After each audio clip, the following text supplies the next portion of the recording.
أشهد أن لا إله إلا الله.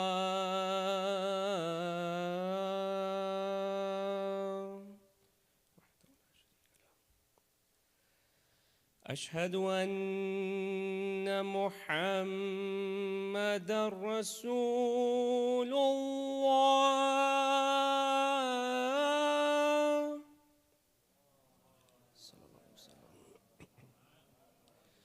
أشهد أن محمدًا رسول الله.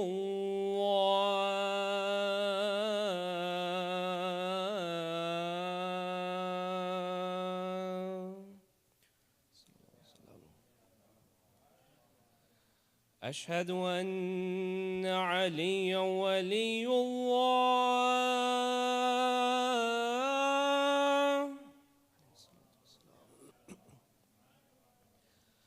أشهد أن أمير المؤمنين وإمام المتقين عليًا حجة الله.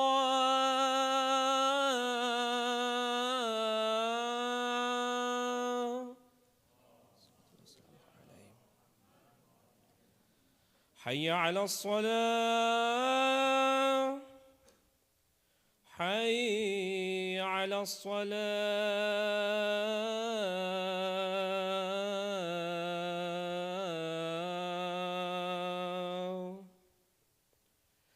حي على الفلاح.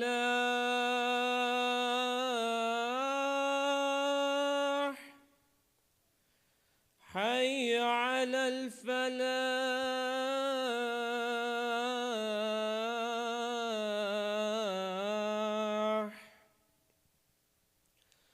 حي على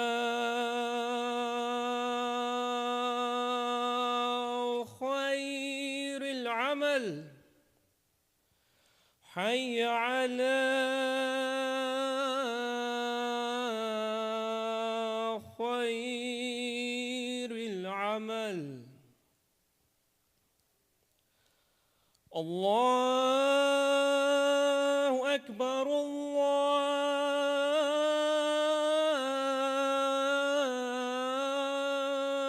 أكبر.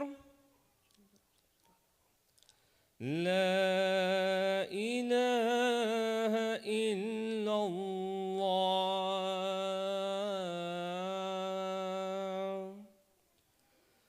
لا إله إلا الله.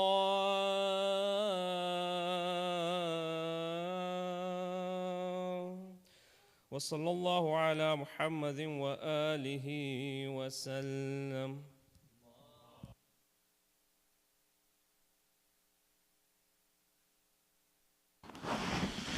الله أكبر الله أكبر.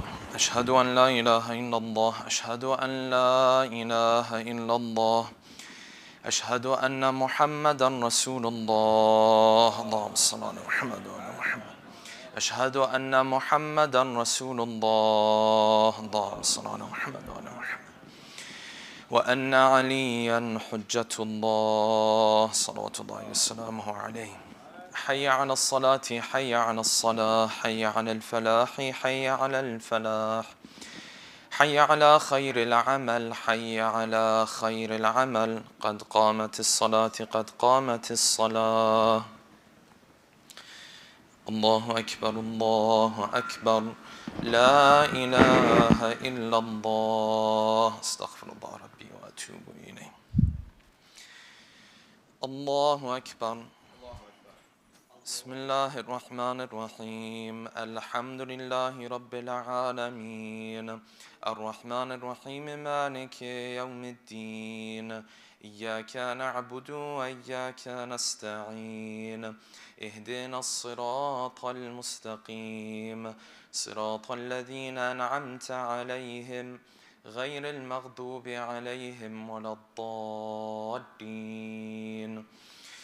بسم الله الرحمن الرحيم. قل هو الله أحد الله الصمد لم يلد ولم يولد ولم يكن له كفوا أحد. الله أكبر. سبحان ربي العظيم وبحمده سمع الله لمن حمده. الله أكبر. سبحان ربي الأعلى وبحمده. الله أكبر. الله أكبر. سبحان ربي الأعلى وبحمده. الله أكبر. بحول الله وقوته أقوم وأقعد. بسم الله الرحمن الرحيم. الحمد لله رب العالمين الرحمن الرحيم مالك يوم الدين إياك نعبد وإياك نستعين اهدنا الصراط المستقيم صراط الذين أنعمت عليهم غير المغضوب عليهم ولا الضالين. بسم الله الرحمن الرحيم. والعصر إن الإنسان لفي خسر إلا الذين آمنوا وعملوا الصالحات وتواصوا بالحق وتواصوا بالصبر. الله أكبر. اللهم صل على محمد وآل محمد. اللهم ارزقنا توفيق الطاعة وبعد المعصية. اللهم عجل لوليك الفرج. اللهم اغفر للمؤمنين والمؤمنات والمسلمين والمسلمات. الله أكبر. سبحان ربي العظيم وبحمده سمع الله لمن حمده. الله أكبر. سبحان ربي الأعلى وبحمده. الله أكبر. الله أكبر.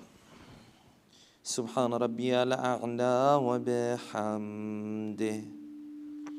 الله أكبر. أشهد أن لا إله إلا الله وحده لا شريك له وأشهد أن محمدا عبده ورسوله. اللهم صل على محمد وآل محمد وتقبل شفاعته وارفع درجته. بحول الله وقوته أقوم وأقوم. سبحان الله والحمد لله ولا إله إلا الله والله أكبر. سبحان الله والحمد لله ولا إله إلا الله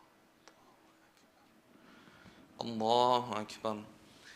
سبحان ربي العظيم وبحمده سمع الله لمن حمده. الله أكبر. سبحان ربي الأعلى وبحمده. الله أكبر. الله أكبر. سبحان ربي الأعلى وبحمده. يا لطيف ارحم عبدك الضعيف. الله أكبر.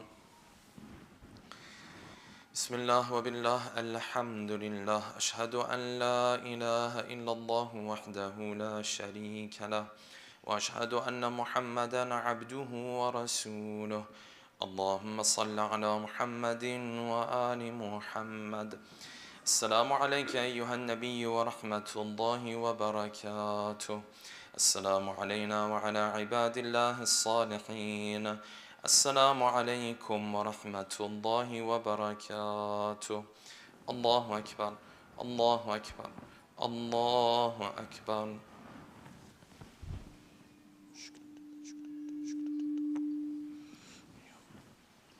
إن الله وملائكته يصلون على النبي يا أيها الذين آمنوا صلوا عليه وسلموا تسليما. اللهم صل على محمد وآل محمد. اللهم صل على محمد وآل محمد. اللهم صل على محمد. لا إله إلا الله. لا إله إلا الله. لا إله إلا الله.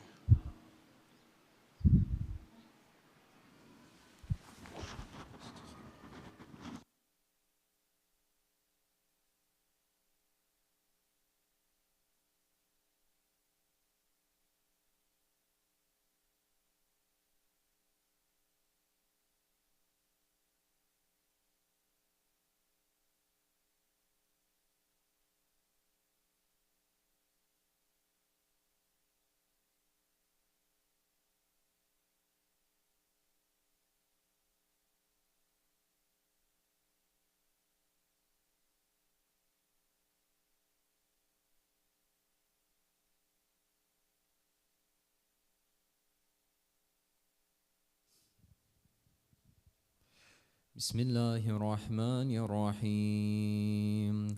اللهم صل على محمد وآل محمد. اللهم إني أسألك موجبات رحمتك وعزائم مغفرتك والنجاة من النار ومن كل بلية والفوز بالجنة والرضوان في دار السلام وجوار نبيك محمد عليه وآله السلام. اللهم ما بنا من نعمة فمنك، لا إله إلا أنت، أستغفرك وأتوب إليك.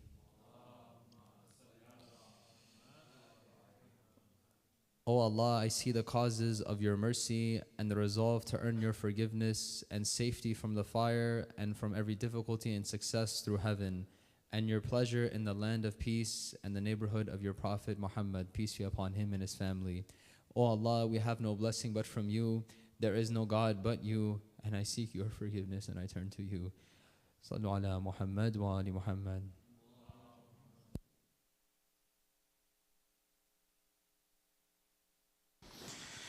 الله أكبر الله أكبر أشهد أن لا إله إلا الله أشهد أن لا إله إلا الله أشهد أن محمدا رسول الله اللهم صل على محمد وعلى محمد أشهد أن محمدا رسول الله اللهم صل على محمد وعلى محمد وأن عليا حجة الله صلوات الله وسلامه عليه حي على الصلاة حي على الصلاة حي على الفلاح حي على الفلاح حي على خير العمل حي على خير العمل قد قامت الصلاة قد قامت الصلاة الله أكبر الله أكبر لا إله إلا الله استغفر الله ربي وأتوب إليه الله أكبر بسم الله الرحمن الرحيم الحمد لله رب العالمين الرحمن الرحيم مالك يوم الدين إياك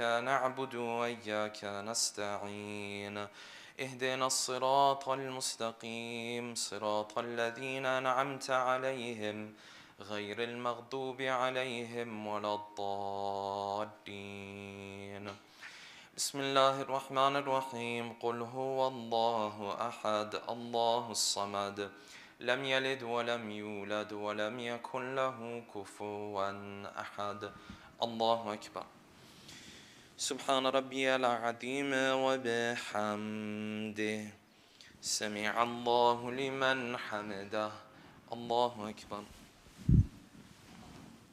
سبحان ربي الأعلى وبحمده الله أكبر الله أكبر سبحان ربي الأعلى وبحمده الله أكبر بحول الله وقوته أقوم وأقعد بسم الله الرحمن الرحيم الحمد لله رب العالمين الرحمن الرحيم مالك يوم الدين إياك نعبد وإياك نستعين اهدنا الصراط المستقيم صراط الذين أنعمت عليهم غير المغضوب عليهم ولا الضالين بسم الله الرحمن الرحيم والعصر إن الإنسان لفي خسر إلا الذين آمنوا وعملوا الصالحات وتواصوا بالحق وتواصوا بالصبر الله أكبر اللهم صل على محمد وآل محمد اللهم ارزقنا توفيق الطاعة وبعد المعصية اللهم عجل لوليك الفرج اللهم اغفر للمؤمنين والمؤمنات والمسلمين والمسلمات الله أكبر سبحان ربي العظيم وبحمده سمع الله لمن حمده الله أكبر سبحان ربي الأعلى وبحمده الله أكبر الله أكبر سبحان ربي الأعلى وبحمده. الله أكبر. أشهد أن لا إله إلا الله وحده لا شريك له وأشهد أن محمدا عبده ورسوله. اللهم صل على محمد وآل محمد وتقبل شفاعته وارفع درجته. بحول الله وقوته أقوم وأقوم. سبحان الله والحمد لله ولا إله إلا الله والله أكبر. الله أكبر. سبحان ربي العظيم وبحمده. سمع الله لمن حمده. الله أكبر. سبحان ربي الأعلى وبحمده. الله أكبر. الله أكبر. سبحان ربي الأعلى وبحمده. الله أكبر. بحول الله وقوته أقوم وأقعد. سبحان الله والحمد لله ولا إله إلا الله والله أكبر. الله أكبر. سبحان ربي العظيم وبحمده. سمع الله لمن حمده. الله أكبر. سبحان ربي الأعلى وبحمده. الله أكبر. الله أكبر. سبحان ربي الأعلى وبحمده. يا لطيف ارحم عبدك الضعيف. الله أكبر. بسم الله وبالله الحمد لله. أشهد أن لا إله إلا الله وحده لا شريك له وأشهد أن محمدا عبده ورسوله. اللهم صل على محمد وآل محمد. السلام عليك أيها النبي ورحمة الله وبركاته. السلام علينا وعلى عباد الله الصالحين. السلام عليكم ورحمة الله وبركاته. الله أكبر. الله أكبر. الله أكبر.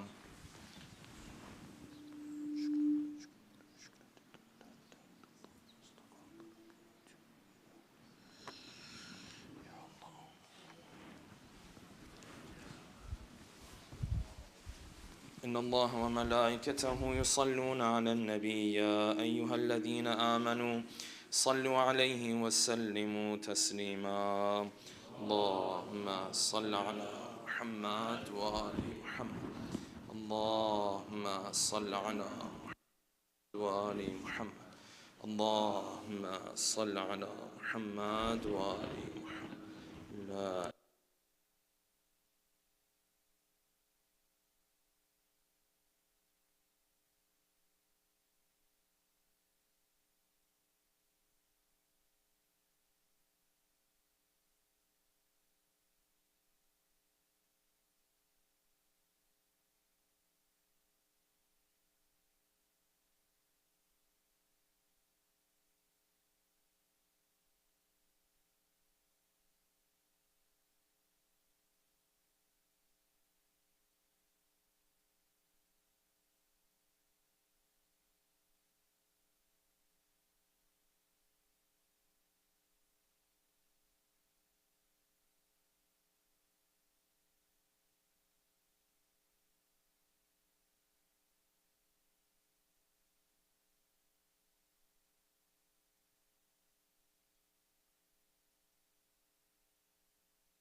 بسم الله الرحمن الرحيم.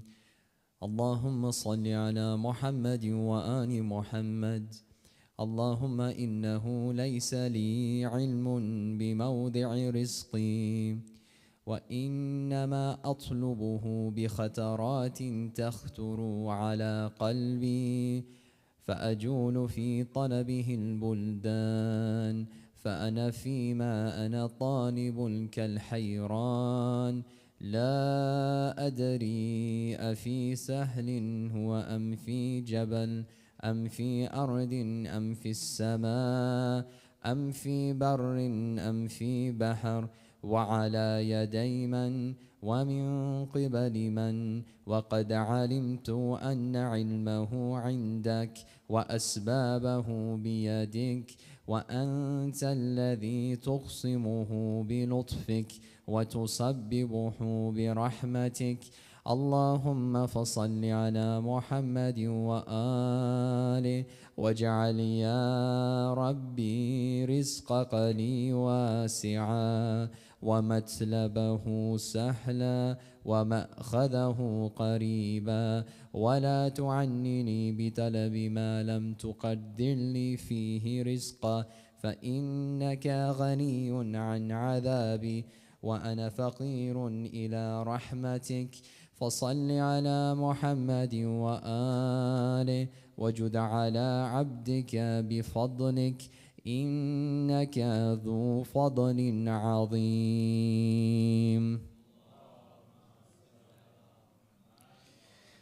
O Allah, I have no knowledge of the sources of my livelihood, and I search for it by the thoughts that spring in my heart. So I wander in search for it through the cities like a confused traveler, and I do not know whether it is on the plains or on the mountains, under the ground or in the sky, on land or on seas, or in whose hands and from whose hand I shall obtain it. And I know that its knowledge is with you and its sources are in your hands, and you are the one who distributes it by your grace and make it possible through your mercy. O Allah, then send blessings on Muhammad and his family. O my Lord, increase my livelihood and help me obtain it with ease and make it close within reach. And let me not search for it where you have not destined it for me. Surely you are too generous to punish me, and I am in need of your mercy. So send blessings on Muhammad and his family, and be generous to your servant by your grace. Surely your grace is great. Sallu ala Muhammad wa ali Muhammad. Inshallah, the ziyarat will be after the program.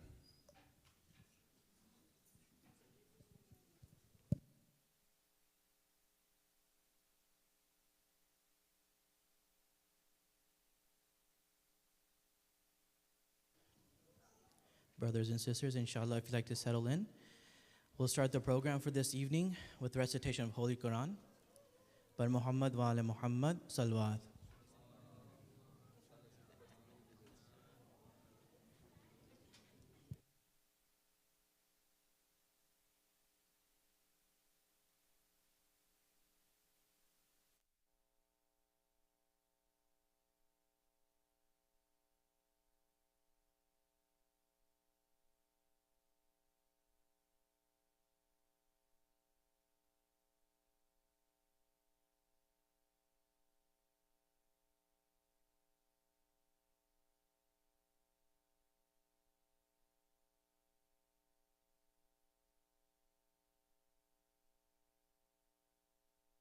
Bar Muhammad wa ala Muhammad salawat.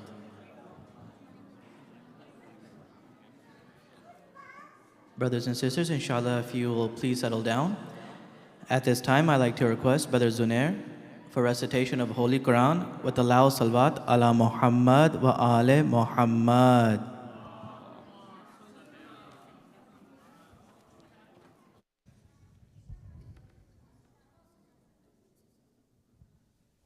Assalamu alaikum. Inshallah, I'll be reciting Surah Mutaffifin today. For anyone who wants to follow along, please feel free to pull up the translation. This is a very powerful surah, especially some of the last ayat. When you reflect on it and what's currently going on in the world, it gives you a lot of hope in the justice of Allah subhanahu wa ta'ala. I'll read the translation as well in the end for those who can't access it. أعوذ بالله من الشيطان الرجيم بسم الله الرحمن الرحيم ويل للمطففين الذين إذا اكتالوا على الناس يستوفون وإذا كالوهم أو وزنوهم يخسرون ألا يظن أولئك أنهم مبعوثون ليوم عظيم يوم يقوم الناس لرب العالمين كلا إن كتاب الفجار لفي سجين وما أدراك ما سجين كتاب مرقوم ويل يومئذ للمكذبين الذين يكذبون بيوم الدين وما يكذب به إلا كل معتد أثيم إذا تتلى عليه آياتنا قال أساطير الأولين كلا بل ران على قلوبهم ما كانوا يكسبون كلا إنهم عن ربهم يومئذ لمحجوبون ثم إنهم لصالو الجحيم ثم يقال هذا الذي كنتم به تكذبون كلا إن كتاب الأبرار لفي عليين وما أدراك ما عليون كتاب مرقوم يشهده المقربون إن الأبرار لفي نعيم على الأرائك ينظرون تعرف في وجوههم نضرة النعيم يسقون من رحيق مختوم ختامه مسك وفي ذلك فليتنافس المتنافسون ومزاجه من تسنيم عينا يشرب بها المقربون إن الذين أجرموا كانوا من الذين آمنوا يضحكون وإذا مروا بهم يتغامزون وإذا انقلبوا إلى أهلهم انقلبوا فكهين وإذا رأوهم قالوا إن هؤلاء لضالون وما أرسلوا عليهم حافظين فاليوم الذين آمنوا من الكفار يضحكون على الأرائك ينظرون هل ثوب الكفار ما كانوا يفعلون صدق الله العلي العظيم صلوات. And the translation goes like this: Woe to those who give less than due, who when they take a measure from people, take in full. But if they give by measure or by weight to them, they cause loss.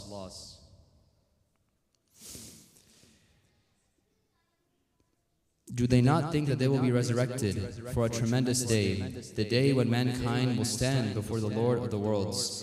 No, indeed, the record of the wicked is in Sijjeen. And what can make you know what is Sijjeen? It is their destination recorded in a registrar inscribed. Woe, that day to the deniers who deny the day of recompense. And none deny it except every sinful transgressor. When our verses are recited to him, he says, legends of the former peoples. No, rather the stain has covered their hearts of which that they were earning. No, indeed from their Lord that day they will be partitioned. Then indeed they will enter and burn in hellfire. Then it will be said to them, this is what you used to deny.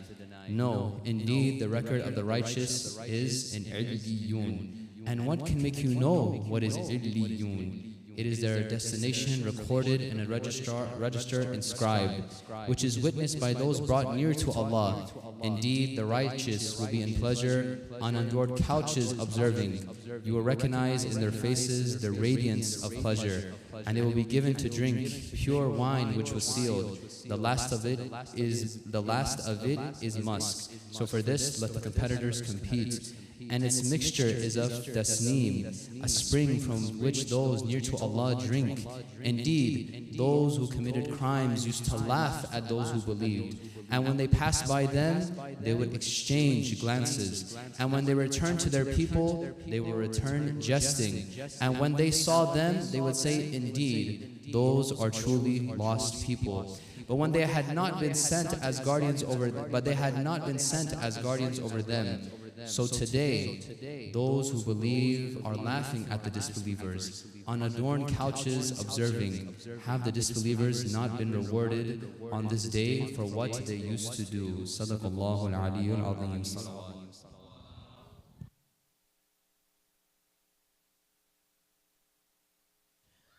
Jazakallah khair, Brother Zunair. Another loud salawat for him, please. Inshallah, at this time, I'd like to request Sister Rabab for recitation of poetry with the loud salawat ala Muhammad wa ale Muhammad.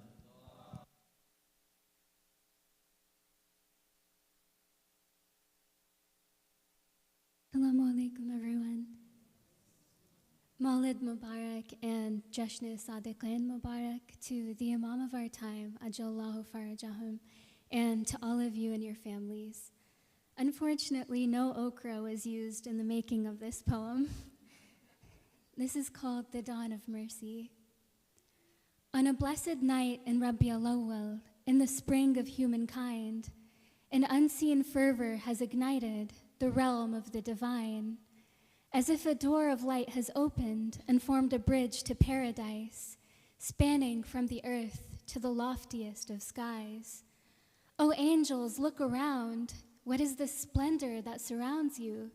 The light of God's beloved has descended all around you. Tonight the roses learn to blush at the beauty of his face. Tonight the moon unveils herself in reflection of his grace. This child that adorns the lap of Lady Amina is none other than Muhammad, the most beloved of Allah, the awaited messenger who will awaken all creation, the pinnacle of guidance for every creature, land, and nation, known as Sadiq and Amin, the trusted one who never lies, and Muhammad Mustafa, the chosen in God's eyes. The hearts of the believers will soften at his names, their souls illuminated as though ignited with a flame, for he will live to be the remedy of the pain of humankind and heal the separations that keep man from the divine. The vanquisher of ignorance and defender of the weak, whose heart is home to revelation every time his maker speaks. O beloved, please forgive us for the limits of these lines. You are, as God has praised you, a mercy to mankind.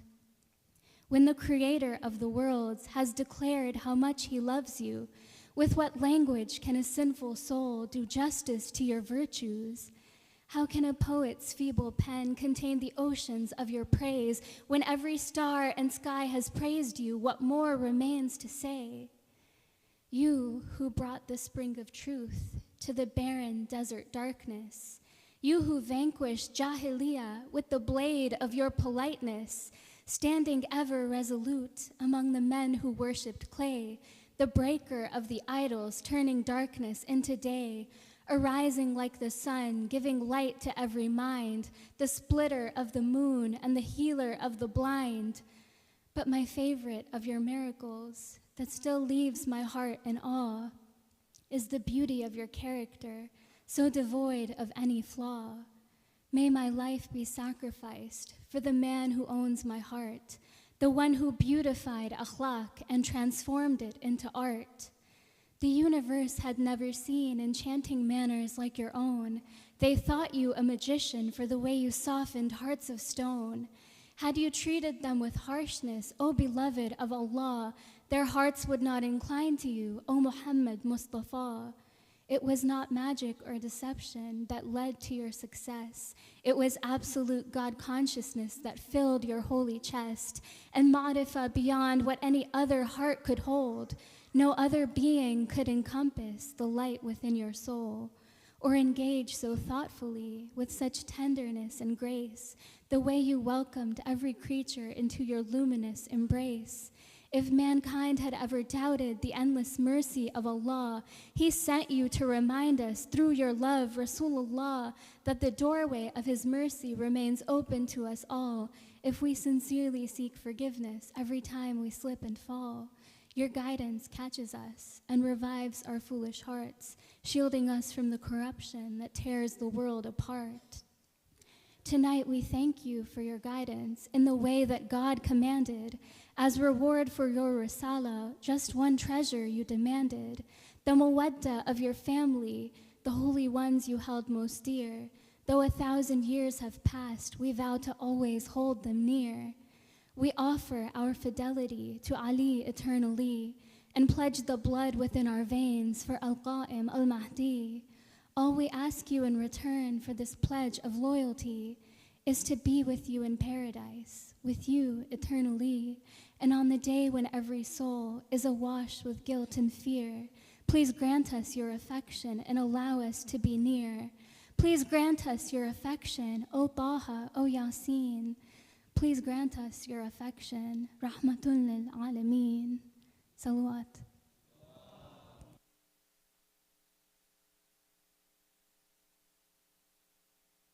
Jazakallah, Sister Abab. Very well written and executed as always. Another la salawat for the sister, please.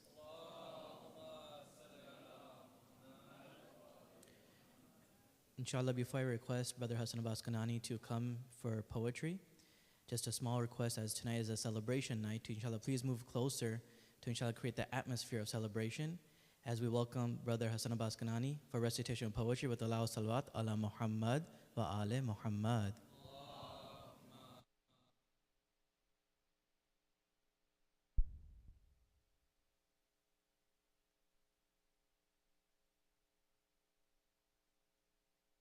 Assalamu alaikum. Congratulations to us all on this birth anniversary of the final prophet, Muhammad sallallahu alaihi wasallam, and Imam Ja'far Sadiq. And above all, congratulations to the Imam of our time. Please recite a loud salawat. Muhammad wa ali Muhammad.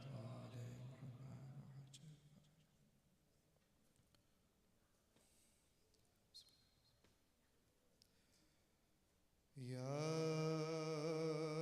Muhammad,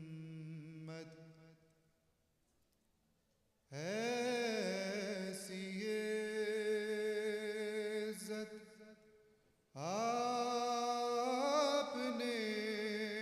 paai ke bas. Ya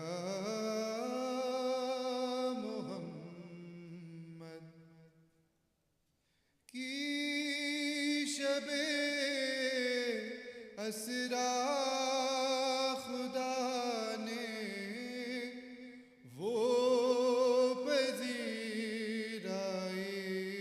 के बस या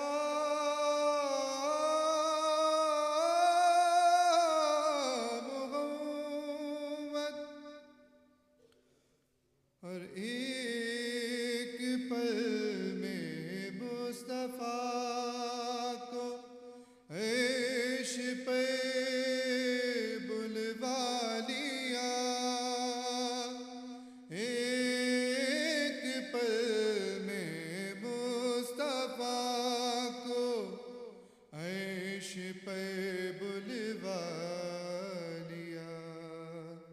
अपने बंदे की खुदा को ऐसी याद आई कि बस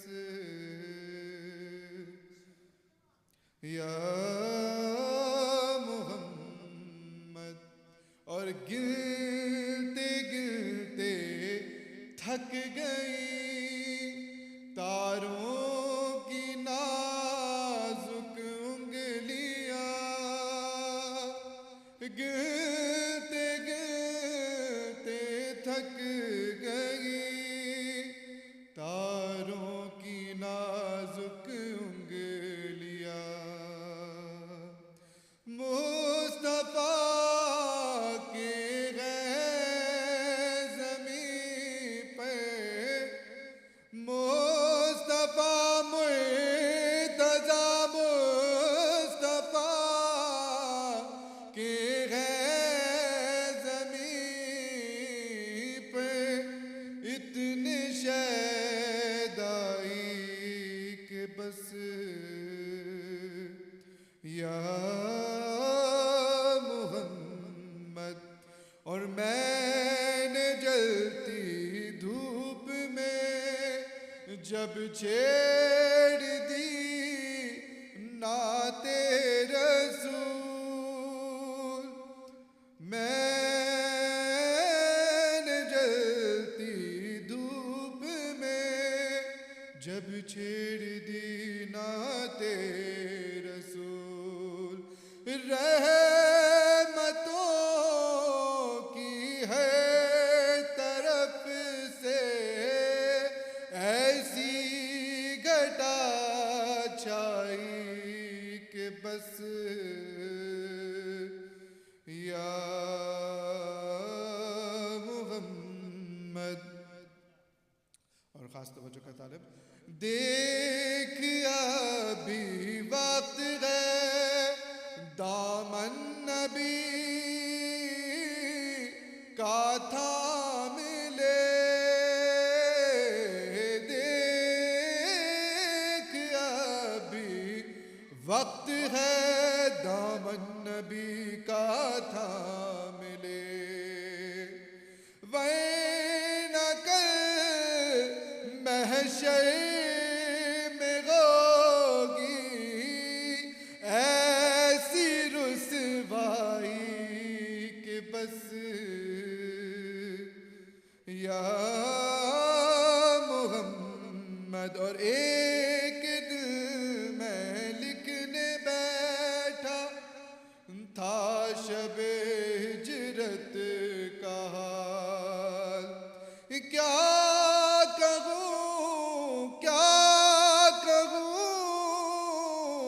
यारो मुझे भी ऐसी नींद आई कि बस सल्लु अला मोहम्मद व आले मोहम्मद या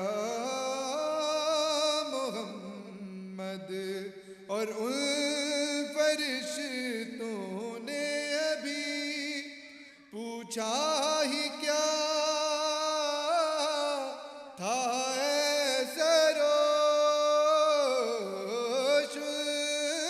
फरिश्तों ने भी पूछा ही क्या था सरोश दफ़अत मेरे सिरहाने से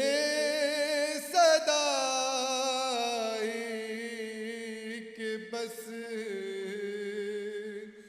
या मोहम्मद या मोहम्मद बर मोहम्मद व आले मोहम्मद सल्लल्लाहु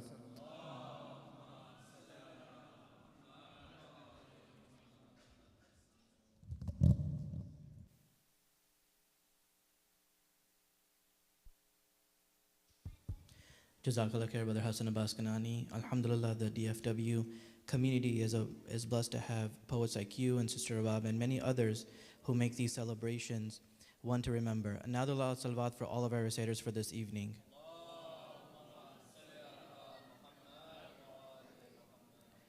Bismillah ar-Rahman ar-Rahim. Respected Sheikh, Sayyid, elders, brothers and sisters of faith, Assalamu alaikum.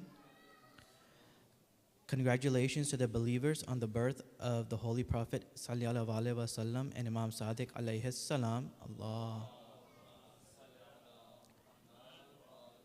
Jazakallah khair to Sheikh Mahdi for an amazing speech last night. Although you did have competition with the okra, we still look forward to your speech tonight. Inshallah, CFK Gardens hopes to raffle off more goodies in the future as more are produced. If you'd like to help with the CFK Community Gardens, please reach out to Brother Mazhar Ali, Brother Salman Ali, or Salman Hussain, or Gilbert Moreno for more details. All are welcome to contribute to help beautify our home. Before I request the Sheikh to send the member for a speech for tonight, just a few announcements. Scouts 1499 registration is now open for girls and boys from the ages of 5 to 17. Please see WhatsApp for registration link and flyer. The deadline to register is October 30th. Please contact Sister Manaz for more questions and details. The Dallas Youth Group will be hosting a high school and college brothers basketball game on September 27th for the ages of 15 to 22 here at the City for Knowledge. Please look for registration details on our WhatsApp announcements. The City for Knowledge Islamic Academy is happy to announce that they are hosting a community-wide Salawat challenge. The goal is to reach 1 million Salawat for the month of Rabiul Awal. This is a chance to strengthen our love for Allah's beloved and earn great rewards. So far, we've reached 405,733 pledges for Salawats. We need more brothers and sisters to contribute and to inshallah to step up. The intention is to provide a gift for the Holy Prophet, to hasten the reappearance of the current Imam of our time, relief for Palestinians, forgiveness of our sins, and Isa al-Sawa for all of our marhumin. The deadline for pledging is September 29th, and the link has been sent through our WhatsApp announcements. Please note that there is no food or drinks in the main hall aside from water. Please also note that the City Cafe will be closed during programs. The barak will be distributed in a to-go fashion after the program.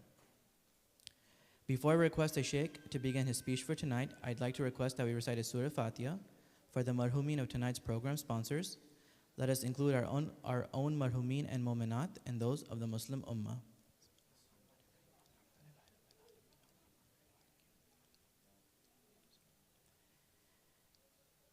At this time, I would like to request Sheikh to ascend the member for his speech tonight and request the brothers and sisters to please move closer to the member to inshallah form the gathering for the celebration of this holy occasion with the loud salawat ala Muhammad wa ala Muhammad.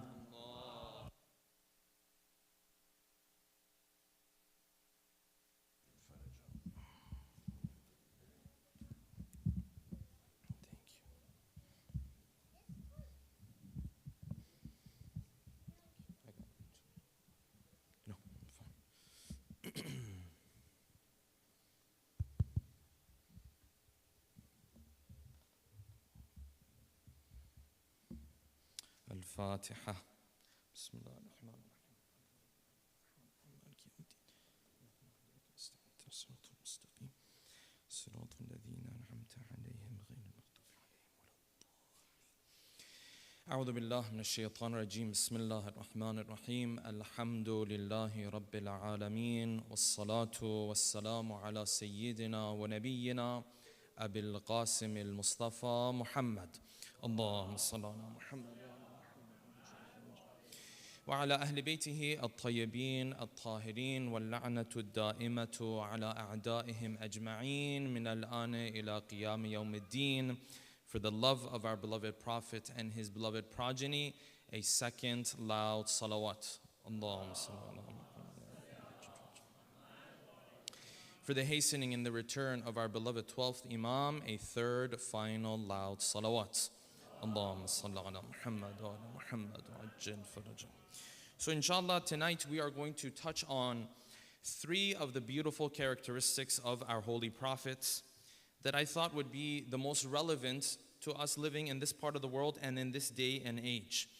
When you look at the character of the Prophet, there's many different characteristics you could point out that truly shine when it comes to his character. But a couple of these, or 3 of these, I wanted to pinpoint because I find that normally they're not pinpointed about the Prophet in the lectures and in the celebrations and in the mawlids.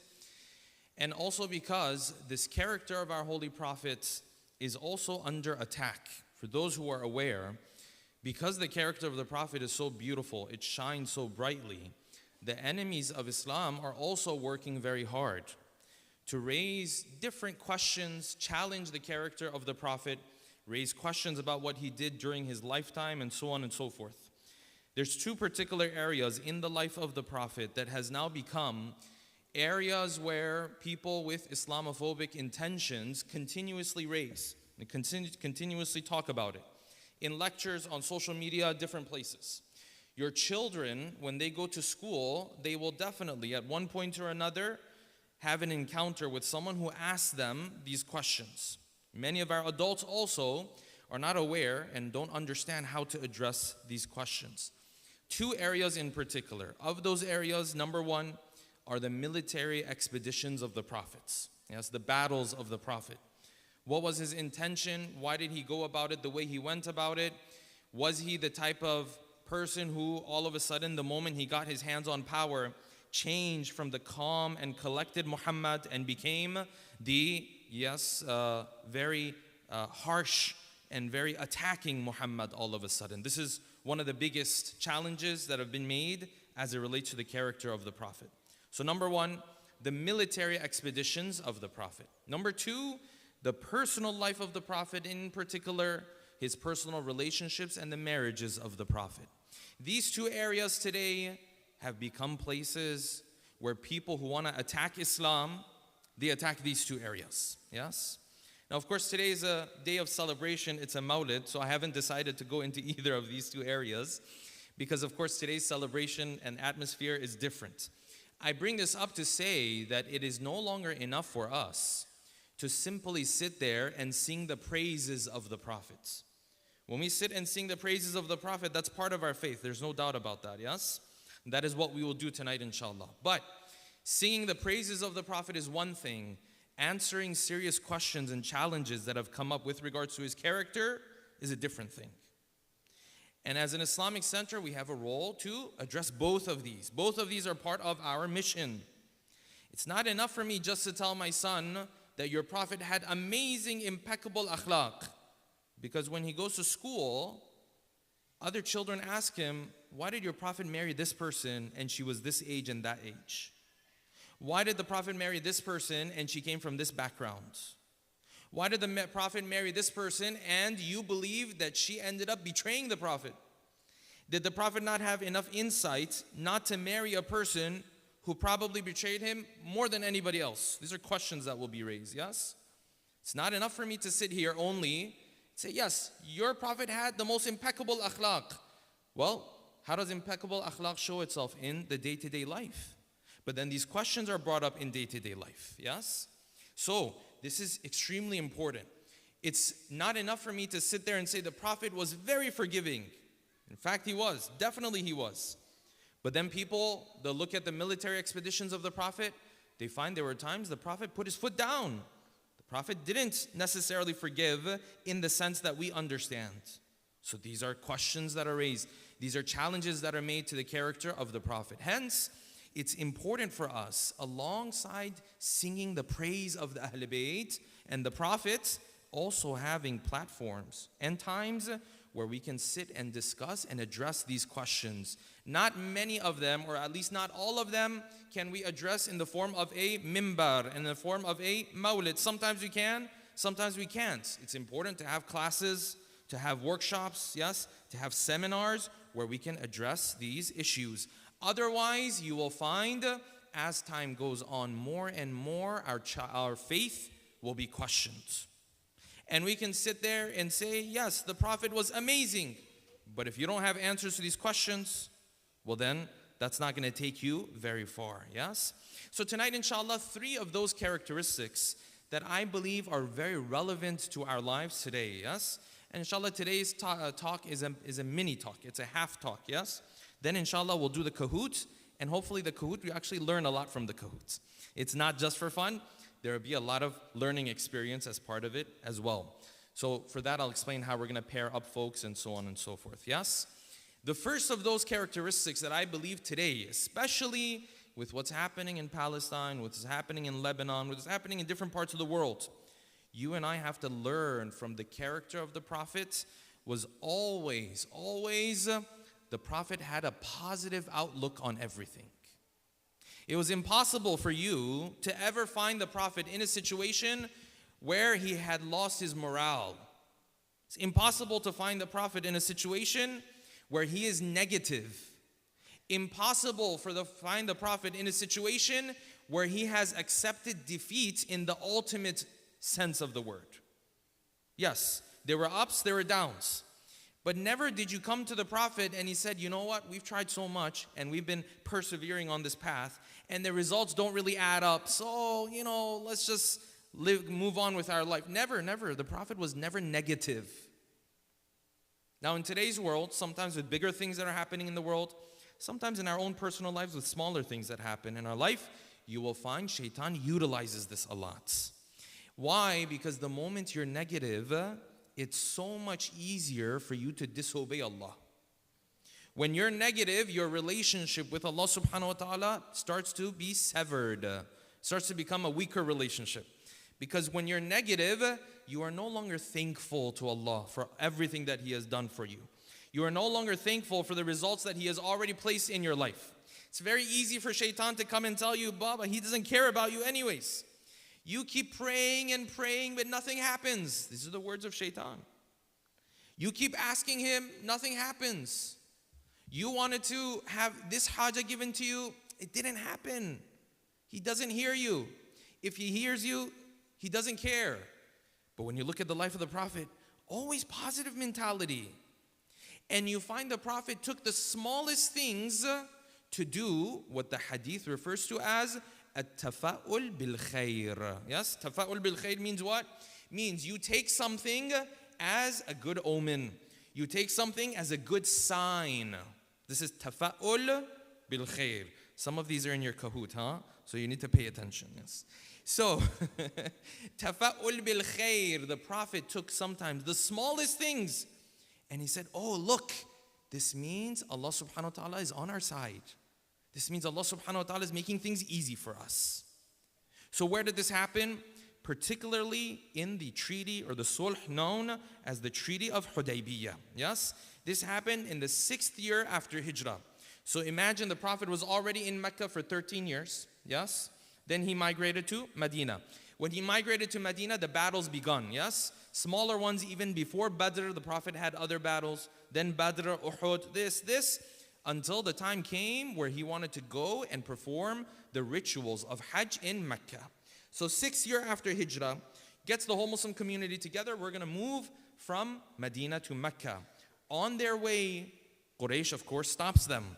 They say, you don't have the right and the authority to come here. The Prophet said, we haven't come here with weapons. So we've come only for the rituals of Hajj. They said, no, this is not possible. They stopped them and they met with them in this area called Hudaybiyah. Yes? Where they would now write down the treaty. The story of the Treaty of Hudaybiyah, yes, which takes multiple nights for us to discuss inshallah, sometime in the future, is one of those moments in Islamic history where you found people who originally were very committed to the Prophet, began giving up on the Prophet. Because they thought we're going back to Mecca. And the Prophet had already seen a dream that what would happen? They would enter into Mecca. Well, naturally that means we're going to enter into Mecca. We're going to have power and authority. They're on their way towards Mecca. So they already assumed what? This is the interpretation of the dream. If you and I see a dream, we say, well, we don't know if it's going to come into reality. Yes? If the Prophet sees a dream, of course, it's a completely different scenario. They said, this is it. We're so close. But then when they got there, the Prophet said, no, we're not entering into Mecca this year. So close companions of the Prophet began yelling at the Prophet. Yes? And some of them say, in their own narrations, say, we regretted this for the rest of our lives. Yes. This was one of those situations where the Prophet was in such a difficult situation, he didn't know how to get people to perform those rituals outside of Mecca. Because now you can't go into Mecca. He wanted them to perform the rituals outside of Mecca. With all of this going on, and from the perspective of many Muslims, this is an ultimate defeat. But the Prophet didn't see it that way. And neither, according to many Mufassirin, did the Quran see it that way. Because when they penned the Treaty of Hudaybiyah, Allah subhanahu wa ta'ala revealed, according to some opinions, Surah Al-Fatih. Say, Inna fatahna laka fathan mubina. Great victory for you. Doesn't look like a victory though. Looks like we went 2 steps back. Say, yes, but it's a great victory. Okay.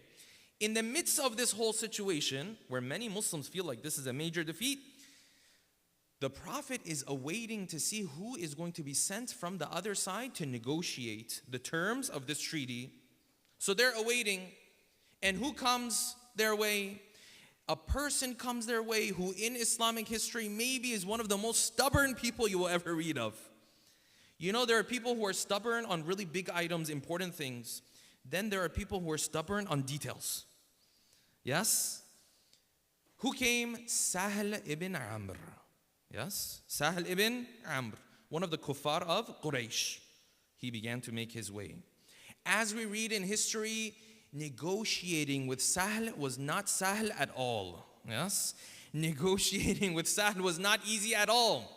Not only did he have issues with the big items in the treaty, he had issues with the minor issues in the treaty as well. So when the Prophet wrote Bismillah ar-Rahman ar-Rahim, he said, no, not this one. Bismika Allahumma. We believe in Allah, but we don't believe in these lines that you say. When he said, well, the Prophet of God, yes, says this, he said, no. What do you mean, Prophet of God? Yes? Write the name of your father. Yes? Fulan ibn Abdullah. Yes? Write this. So, Sahl on the big items was a problem. On the minor items was also a problem. But did the Prophet ever have a negative outlook in any of this process? No. So the narration says when Sahl was coming from far away and the Prophet saw him, what did he say? He said, Allah subhanahu wa ta'ala, قَدْ سَهُلَ عَلَيْكُمْ أَمْرُكُمْ. Allah subhanahu wa ta'ala is making things easy for you. And he borrowed from the name of who? From the name of Sahl himself. Sahl means something that's convenient, something that's easy. When he saw Sahl from far away, he said, قَدْ سَهُلَ عَلَيْكُمْ أَمْرُكُمْ. Allah has made things easy for you. Positive outlook. Say, Ya Rasulullah, it wasn't very easy negotiating with Sahl. Yes? But this is the positive outlook of the Prophet. He used the smallest details to do what? Tafa'ul bil khair. To always understand that Allah subhanahu wa ta'ala is on our side. So lesson number 1 from the Prophet, no matter how dark things look, never could you find the Prophet where he lost his morale. Every time he was down, things were bleak and dark, he said, yes, this is part of the plan of Allah subhanahu wa ta'ala.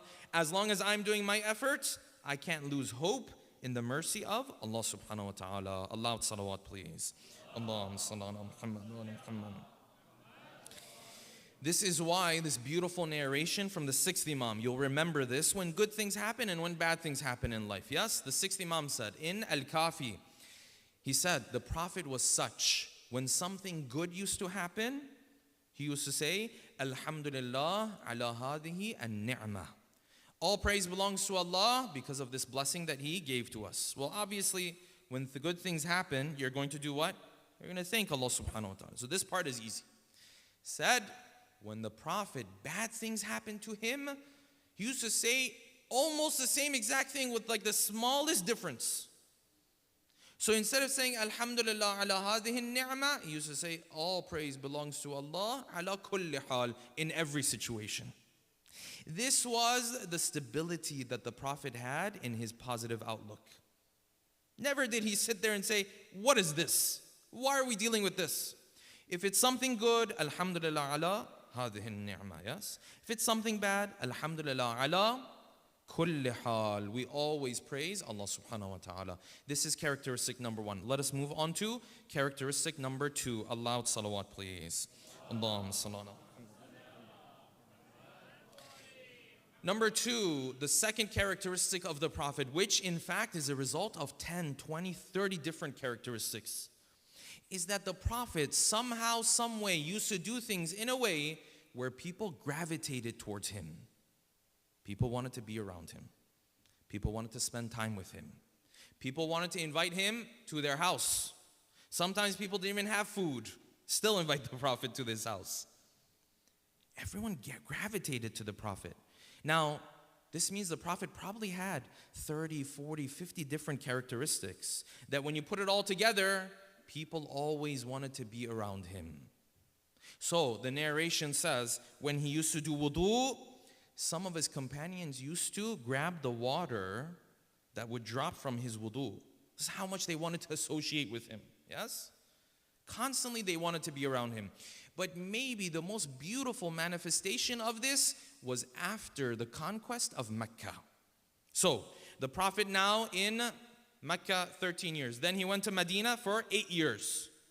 8th year after Hijrah, they are finally able to make the conquest of Mecca. So they conquered Mecca. Mecca has now returned. The narration says the Prophet entered into Mecca. Yes, people had already found places to find their refuge. But as he came closer, now he's seeing the houses he used to live in. The houses he grew up in, the houses that his relatives used to live in, all of this. Yeah, imagine you're going back to your hometown after such a long time. But this time, you're victorious. This time, you're not being persecuted anymore. Yes? This time, no one's after you. Yes? Imagine it's probably going to be like one day when Palestinians go back to their homeland, right? Where they go back and they say, oh, this is where our parents used to live. This is where I grew up. And it's amazing moments the Prophet is going through. So the narration says he came, we have all heard, he stood in front of his relatives on that day. The narration says he held on to the frame of the door of the Kaaba. He recited this dua that we've heard of, very close to Du'a'ul Wahda. Yes? Anjaza wa'da wa nasara abda, so on and so forth. Allah subhanahu wa ta'ala made his promise come true. All of this. Now everything is done. Okay, wonderful. So there's one big decision the Prophet has to make now. What's the decision? Is he going to stay in Mecca now, which is his hometown, or is he going to go back to Medina? Because Medina was the home away from home, but Mecca was the real home. Before, you weren't in charge of Mecca, but today you're in charge of Mecca. You decide where you want to live, and people will be more than happy, yes? So the narrations say that the Ansar who came with the Prophet from Medina, they started to chit-chat amongst themselves. And the chit-chat was what? Oh no, what are we going to do if the Prophet prefers now to live in Mecca? What if he prefers to go back to his hometown? Now, when people are worried that you might leave them, that means you've been doing a lot of things well. And when people don't care if you're around or you're not around, that means you're doing something wrong, God forbid. They began to speak to each other.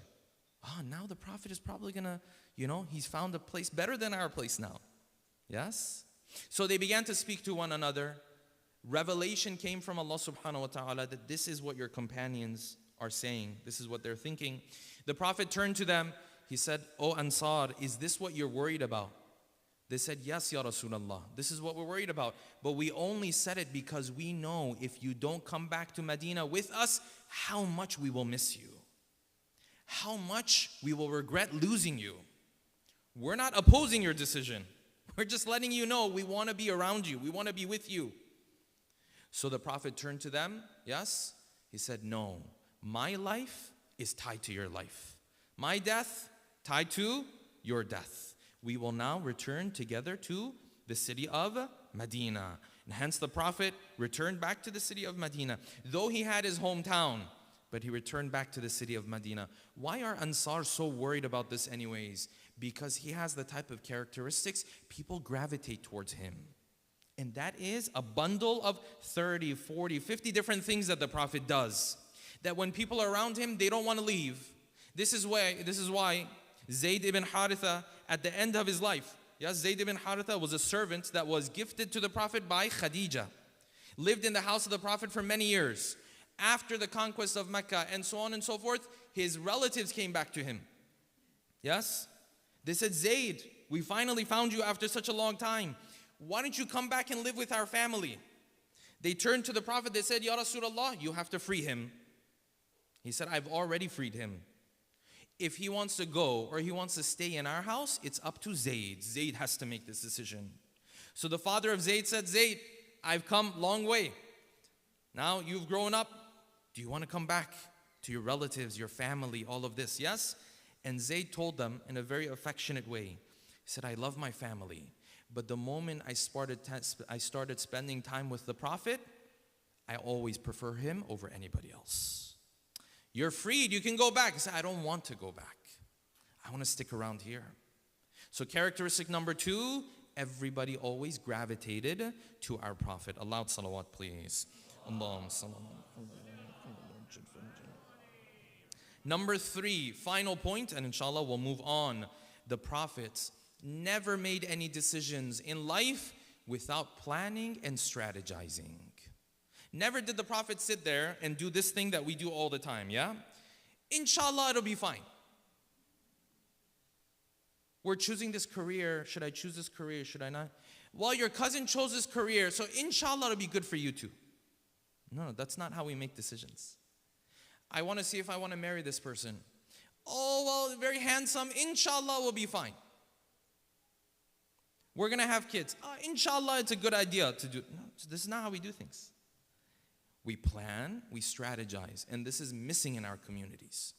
In the life of the Prophet, Allah subhanahu wa ta'ala told him, before you reach that point where you put your foot down and you say, this is what we're doing, first you have to go and consult.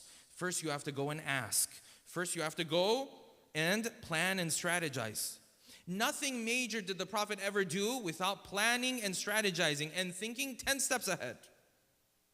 Now, why is it, I don't know why is it in Muslim families, communities, societies, at different levels, why is it that we think we're supposed to just put our head down, not do our homework and our due diligence and say, inshallah, it'll be fine? No. The inshallah they said, it'll be fine, is after you do all of your due diligence and all of this. The first Imam, Ali ibn Abi Talib, salawatullahi wa salamu alayhi, in his letters, he says, when I made the decision to go to war against Muawiyah, you know what I did?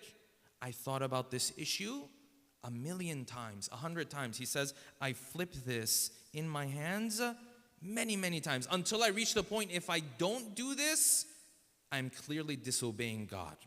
I planned so much that now I know this is what Allah subhanahu wa ta'ala wants from me.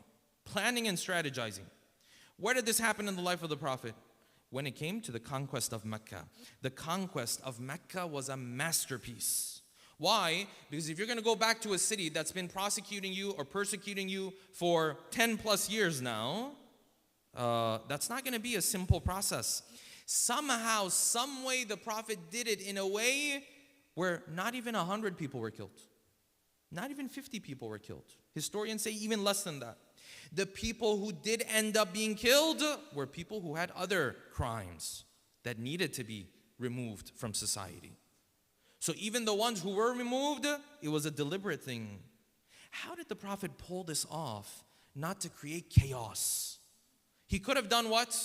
We're going to go take back Mecca. Inshallah, it'll be fine. And you know, when things go wrong, by the way, people, because they didn't plan and strategize, then later they put it on Allah. So he didn't plan, he didn't strategize, he didn't do his homework, he didn't do his due diligence, yes? Then it didn't go well. Then you know what he says? Shaykh, you know, God has a reason for everything, yes? Inshallah khair. No, the reason was you didn't do your homework. The reason was you didn't do your due diligence. Because everything happens for a reason. Sometimes that reason is your shortcoming, my shortcoming. So the Prophet didn't put his head down. Inshallah, it'll be fine. No, the Prophet planned for this. What happened? Quraysh broke their treaty with the Prophet in an indirect manner. It's a long story. When they broke their treaty, yes, Abu Sufyan made his way to Medina, begging the Prophet, yes, to not escalate. Yes, ring a bell. Asking the Prophet, Ya Rasulullah, don't escalate now. Yes, this is, oh Muhammad, don't escalate. Yes, I know we broke the treaty. Yes, I know we did this, but let's be very calm. So the Prophet, of course, he knew his goal was not to put Abu Sufyan in his place. Yes, that wasn't his major issue. His major issue was what was he going to do with the situation. So he knew that he wanted to go back to Mecca, because as long as Mecca was not in the hands of the Prophet, then his hands were always tied. Things were very limited. So what did he do? Abu Sufyan came. The Prophet told him, no, you guys broke the treaty. There's no going back on this. But now he wants to go back to Mecca. The Prophet knew if he were to start immediately when Abu Sufyan goes back, everybody's going to know where are we headed? We're headed towards Mecca. So what did the Prophet do? Number one, he took his time until Abu Sufyan left. A number of days later, maybe a number of months later, he waited. See, plan, strategize, patience, waiting for the right time. So he planned. This is number one. He didn't start immediately. Okay, this was number one. Number two, when he did start to get his army together, he chose what time? He chose Ramadan. Now, Ramadan is not the time you go to war. Ramadan is the time where typically you do what? If it's us, we sleep, yes? But if it's the Prophet, he's worshiping, so on and so forth. Ramadan. Why? Because no one's going to expect this, yes? This is number two. Now, of course, when you're in a state of war, things are different from just starting something, yes? Initiating something in certain months of the year, not allowed in Islam, yes? You know this. But this is not initiation, this is a response. Number two.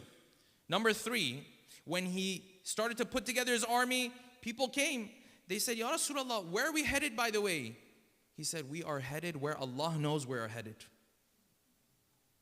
So this other person came, but Ya Rasulullah, my family is asking me where are we headed? He said, yes, tell them we're headed where Allah wants us to go. The first Khalifa came, saw Aisha is, yes, preparing. Said, where are you going? Said, I don't know. Because he knows everything he has to plan for, he has to strategize for. He called the other tribes to gather in Medina, yes, because the numbers have to be high. Every tribe who came said, by the way, where are we going? He said, we're going where Allah wants us to go. This is number three.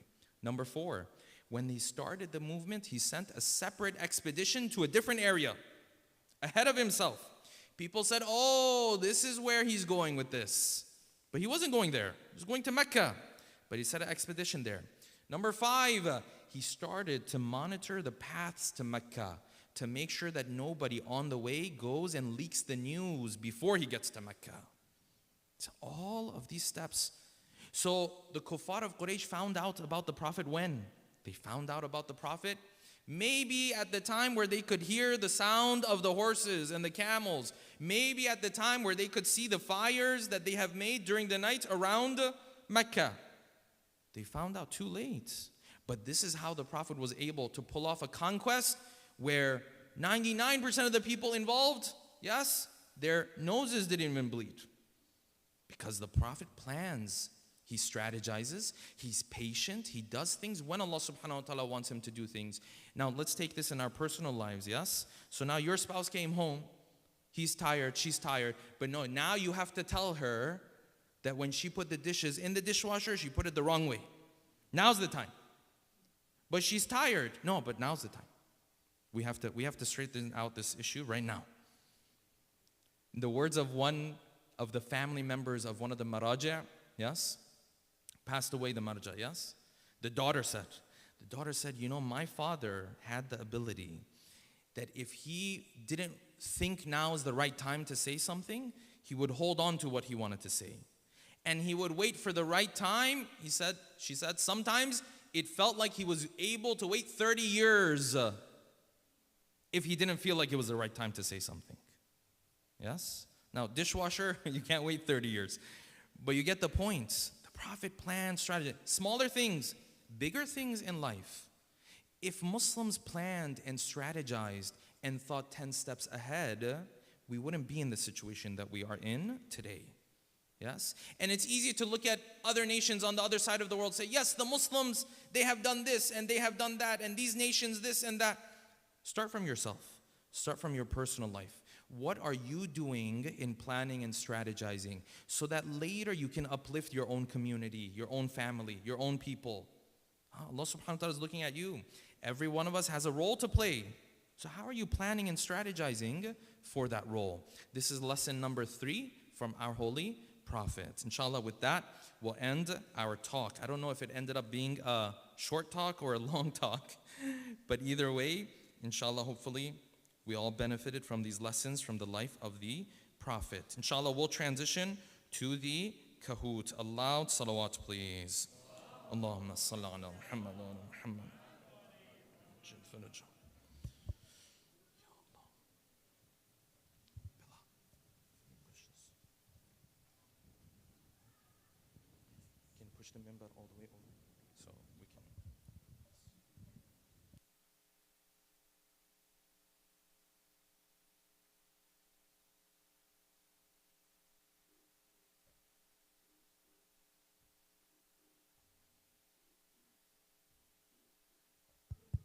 All right. So you can scan the QR code at the top. I've never played Kahoot on a screen this big. You can scan the QR code at the top. That's probably the easier way to do it instead of the game pin. All right, so there's 20 questions in this Kahoot.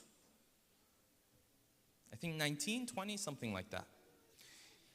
The first 15 are very educational, and then the last 5 are mainly just for fun. So what you guys can do is, the younger guys, you can pair up with your parents. If you came with your father, with your father. If you came with your mother, you can pair up with your mother. And then if you're 18 and above, you can't pair up with your parents anymore, okay? Yes. All right. We have 53 people in already. So I'm waiting on everybody else. Bilal.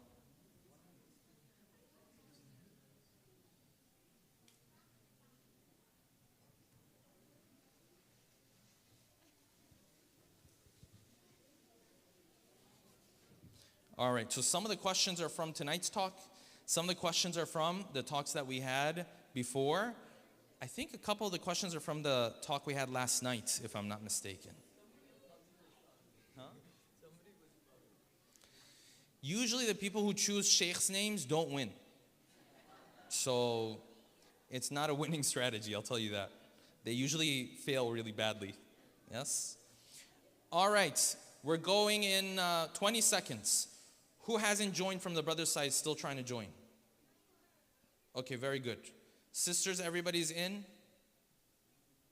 We're going to start in 5 seconds.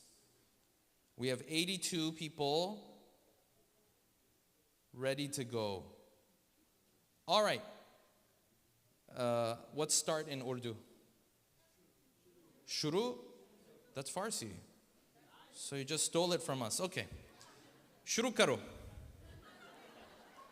All right. The Prophet Muhammad celebration. Salawatullahi wasalamu alayhi. Question number 1. Here we go. Quiz. What was the name of the person who negotiated for Quraysh in the Treaty of Hudaybiyah? Sa'id, Sa'id, Suhail, Sahl. We had 82 people. All right, here we go. 5, 4.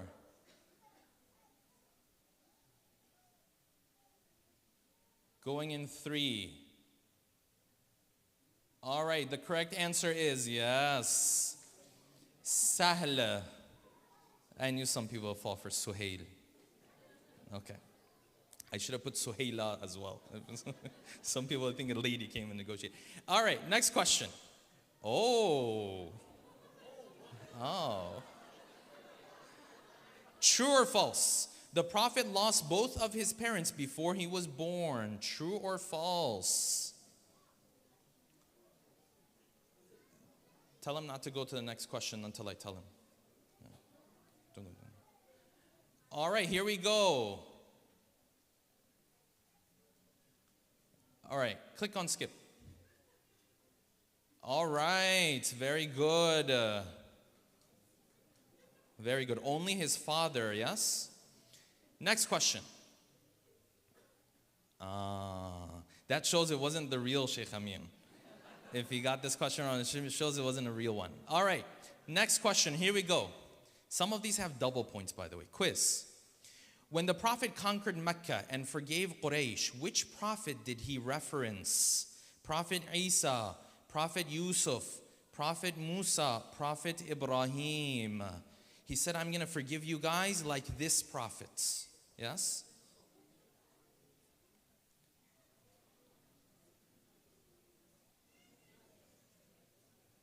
Going in 10.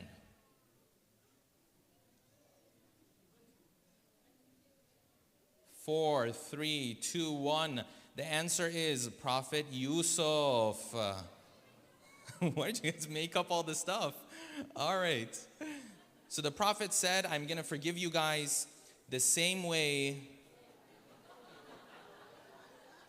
The same way Yusuf forgave his brothers. Yes?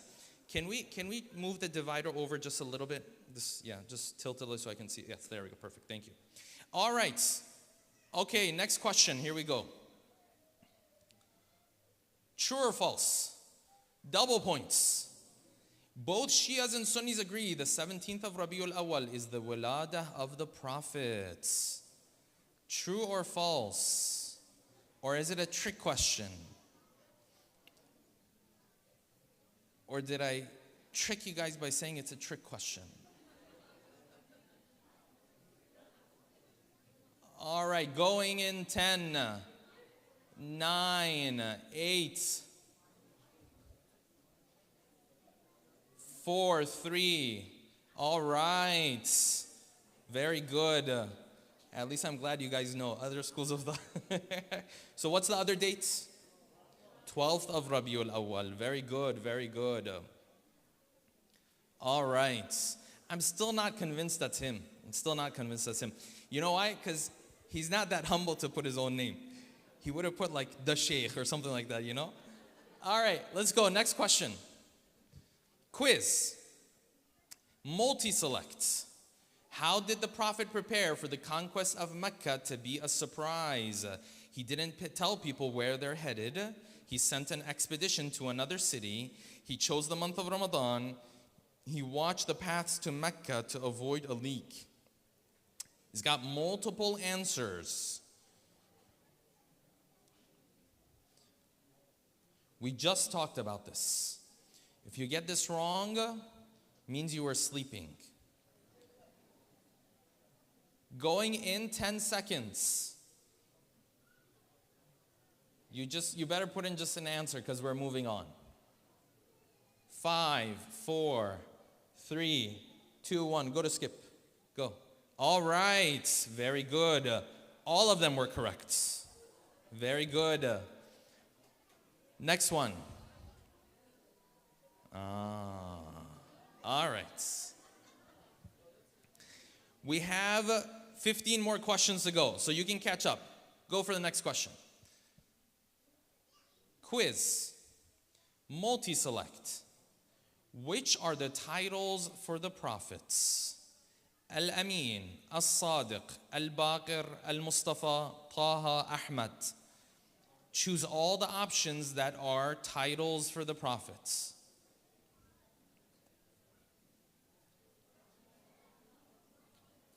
You're running out of time. Going in 9.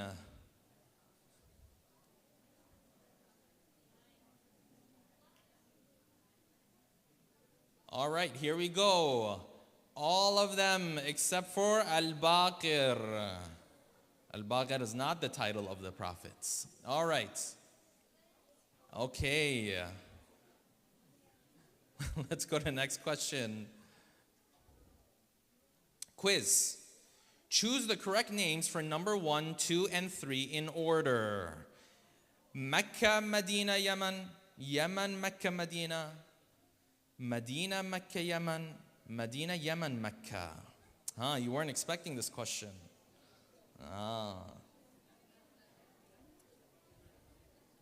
Going in 2, 1. All right. Medina, click on show media. Click on show. Oh, you passed it. Okay, no problem. I was trying to show them the different places that the words. No worries. Medina is north of where? North of Mecca. No, don't tilt your head now. You answered wrong. Now everyone's like, yes, north of. All right. Okay, perfect. So number 1 was Medina. Number 2 is Mecca. Number 3 is Yemen. Where's Ghadir? Where's Ghadir? Between 1 and 2. You said between 2 and 3, huh? No, not between 2 and 3. Between 1 and 2. Yes? Now, there's some historical points to point out here, but we'll leave that for another time. All right, very good. Moving on. Quiz. What did the Prophet used to say when a sad event would take place? Thanks to Allah for His blessings. Thanks to Allah in all situations. May Allah grant us patience. Thanks to Allah for His mercy. We just went through this. Going in 9, 5, 4, 3, 2, 1. Here we go. All right, very good. Alhamdulillah ala kulli hal. If you got this wrong, what are you supposed to say? Alhamdulillah ala kulli hal. If you got it right, what are you supposed to say? Alhamdulillah ala hadhihi ni'ma. Very good. This is interactive. We're working hadith into the Q&A. All right. Very good. Next question. Quiz. Roughly how many full-time and part-time students did Imam Sadiq have in his classes, university, whatever you want to call it? 1,000, 2,000, 3,000, 4,000?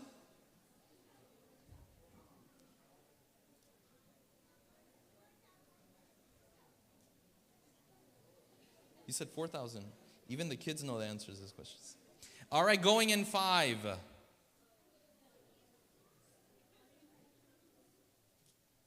Here we go. The correct answer is 4,000.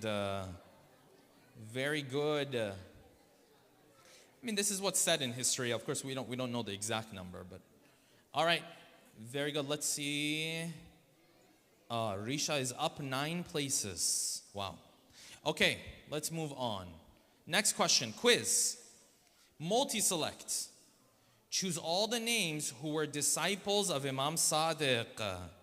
Zurara, Abu Basir, Jabir ibn Abdullah, ibn Abi Ya'fur. I think like half of you guys are going to get this wrong.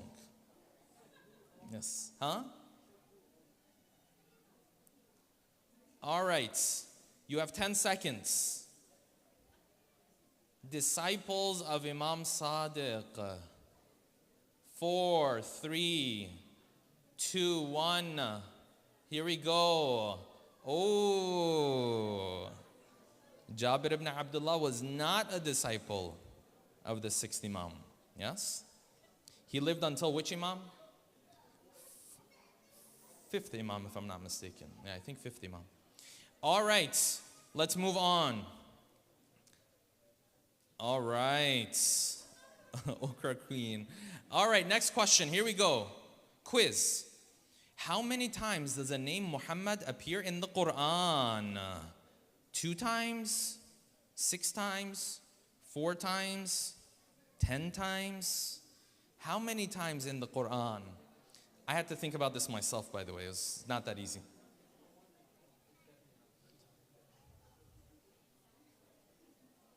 Going in 10 seconds. How many times does his name appear in the Quran?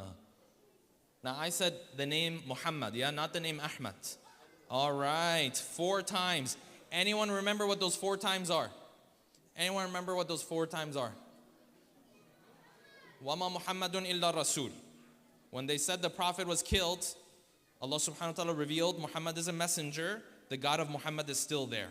That's number 1. What's the second time? You guys need to help because I don't remember all 4 times.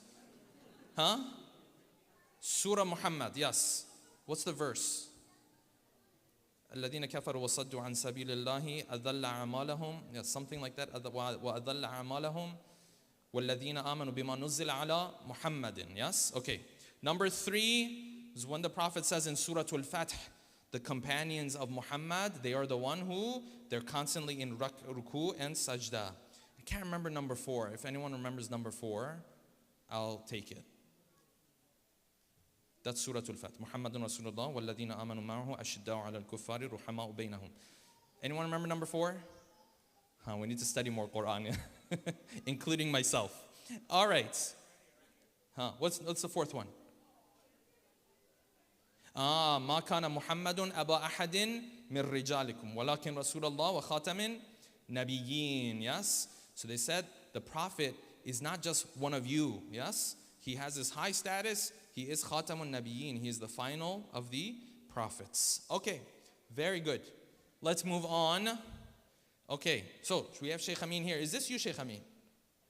You just came. Okay, so someone stole your identity. And they're doing pretty well too. Like, I don't blame them for stealing your identity. All right, next question. Quiz. Multi-select. Double points. It's your chance to catch up. Choose the names of the youth who the Prophet sheltered in his own house. Khadija, Zayd ibn Haritha, Imam Ali, Abu Talib.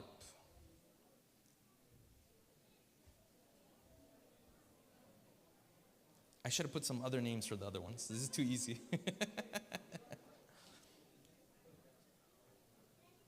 Going in 8, 7, 6, 5, 4, 3, 2, 1.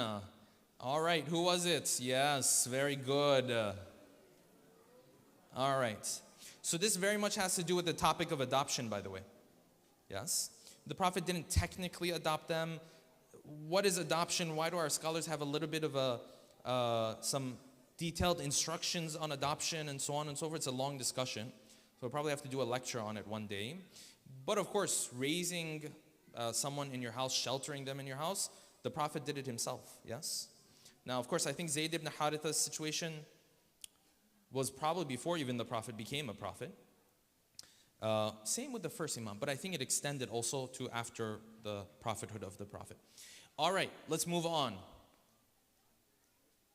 Okay, here we go. Next question. Quiz. What is the name of the cave that the Prophet hid in before secretly migrating to Medina? The cave of Hira, the cave of Nur, the cave of Thur. The name of the cave that he hid in. Going in 9, 8, very good. Oh my God. Cave of Hira, he used to go and do what? He used to worship there, yeah? So cave of Hira, Mecca, yes? Then there was this mountain called Jabal Thur. It was to the south of Mecca. Now Medina, if you guys remember from the other question, Medina is to the north. Technically the Prophet is supposed to go north to migrate to Medina. But in order to have them lose his track, what did he do? He headed south. He went to Jabal Thur, which was south. That's where they came, according to some narrations. Then they looked for the bird and the web of the spider and so on and so forth. Yeah? Jabal Thur. And it had a cave called the Cave of Thur. Very good. Let's move on. Next question. All right, quiz. Double points. The number of years the Prophet lived in Mecca minus the number of years in Medina is...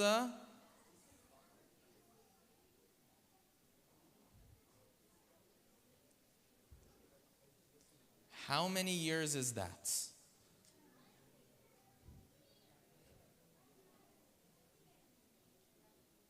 Going in 10, 9, 8.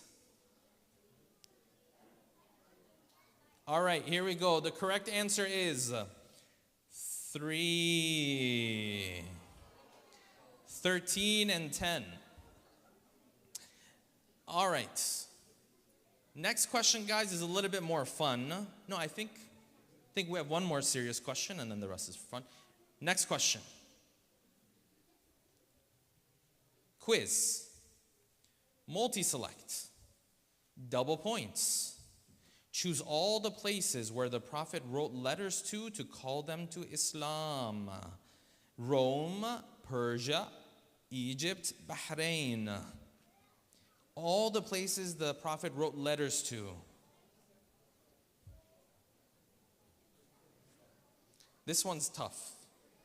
This one's tough because Rome and Persia is correct. The real question is Egypt and Bahrain? Did he really write a letter to Bahrain? This is actually, by the way, it's said to be very good. Bahrain is also correct. Yeah. All right. Let's see how are we doing so far. We have in first place the identity, the hacker. Second place we have Ashkan. Who's Ashkan? Ashkan, okay. And third place we have VK. Who's that? Who's VK? Okay, Vasi. Okay, very good.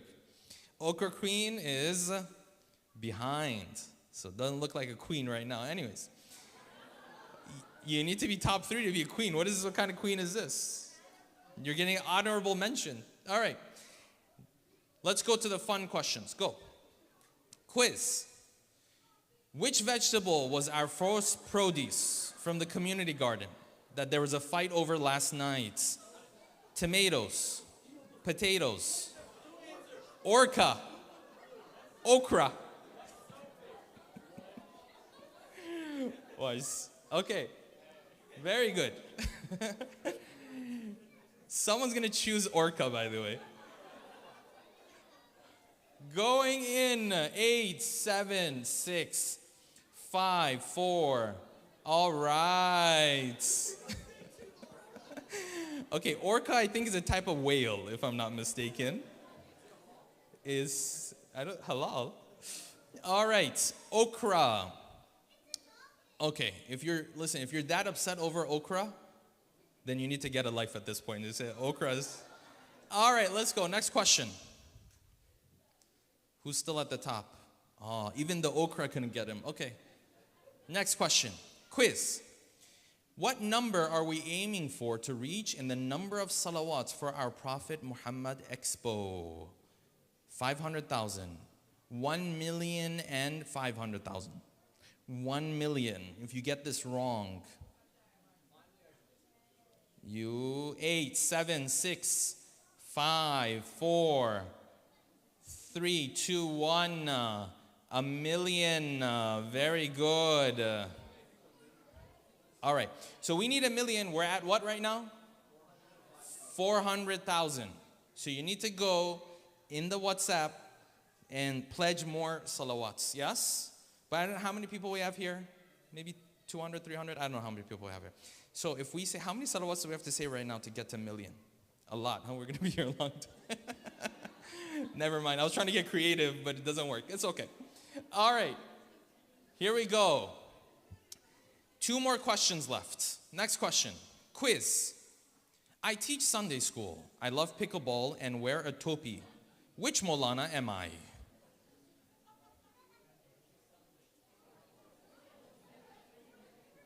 I teach Sunday school. I like pickleball. I wear a topi. Sometimes they call it kufi. Kufi, sometimes they call it, I think, a kufi. Kufi or topi?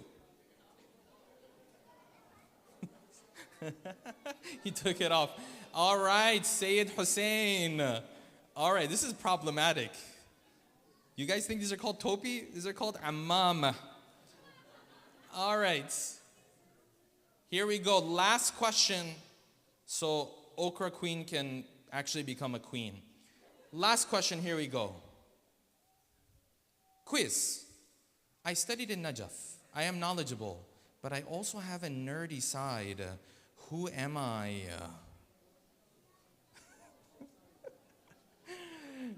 All right, if you've seen Sheikh Sadi's bags, you know the nerdy side is there. He comes the most prepared I've ever seen, yeah? All right. Extra pens, extra pencils, extra charger, extra this. I just show up with half an iPad, you know? He's always prepared. All right, here we go. 3, 2, 1. All right, very good. Okay, the nerdy side is a compliment, of course. All right, so whoever is going to win, we're going to get your name and then we're going to get you your gift card, okay? So Bilal, you can come here so they know who to come to, so we can record their names. Yes? All right, let's go see who is on the podium. 3rd place goes to Z. Who's that? 2nd place to Vasi. 1st place to Amin Rastani. Yeah. But if you want your prize, you have to identify yourself now. You? Zunair? I don't think so. I don't think so. It doesn't feel right. Does it feel right to you? It doesn't feel right to me. It's okay. Can you look up who's 4th place, by the way?